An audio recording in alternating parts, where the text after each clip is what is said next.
Okay, this is a super quick tutorial on how to do crystals. It's pretty darn easy, actually. I made this starting with a cylinder with 5 sides. I did a little bit of, just sort of chamfering everything, stuck a smooth modifier and played around with the threshold so that it smoothed out some nice hard sides and some, nice hard angles on things. I stuck a bit of a chamfer on it just to knock the corners off. You wouldn't have to do that if you don't want to. I used an array on here with some phyllotaxis, just, there was at 4 of them here, you could go with whatever, 5 of them and get a nice little thing going on. Arnold properties on top, and Arnold properties as a modifier allows you to be able to control the properties of Arnold. Go figure it.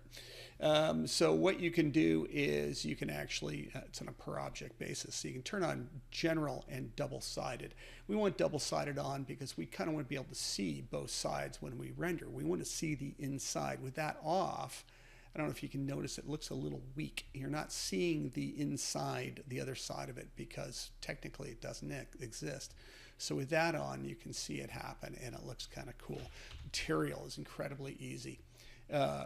Physical material, of course, we want to have it high gloss, so no roughness. It's got to be shiny. And then we're using OSL fall off, so that's just OSL texture, I think, somewhere in here. Switchers, textures, fall off, utility, fall off. Utility fall off. There it is. And what fall off allows you to be able to get is based on the camera or some other thing, screen, world, object, whatever it might be. It allows you to be able to control the texture over a surface. So let me just unplug that, okay? Unplug the opacity.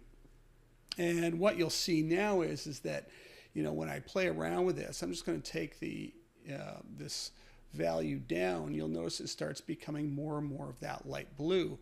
As I take it up, it becomes more of pink. Somewhere in between, around a value 1, you'll notice that the polygons that don't face camera are blue. The ones that do face camera are this pinky color, purpley pinky color. So the fall off is based on the angle of the normals pointing at your point of view. So the transparency is just black and white in this case, and I'm just throwing that into the cutout. And the cutout, then you can play around with how much it's getting, how much of white sort of thing, black or the white. Or again, you could just go in and play around with those individual values as well to make it, more or less. But that is going to get you that nice fall off, those pinks, to the blues, to whatever values you're looking for across the surface. Of course, any other shader items you want to throw in there to get it to look that way. I guess just that little bit of softness on there is kind of nice with the, just on those corners with the chamfer, just tiny little amount, so they're not so perfectly sharp, is looking kind of cool. And it's neat because you can see through it in some angles, and other angles you can't, but you can always, when you look at through it, you're seeing through. When you're seeing the edges, you can't. And that's like if you pick up a glass of water that's hopefully in front of you because you drink lots of water while you're working, right? Yeah, you sound like Dad. It is, where the face is facing towards you, more transparent. And there you go.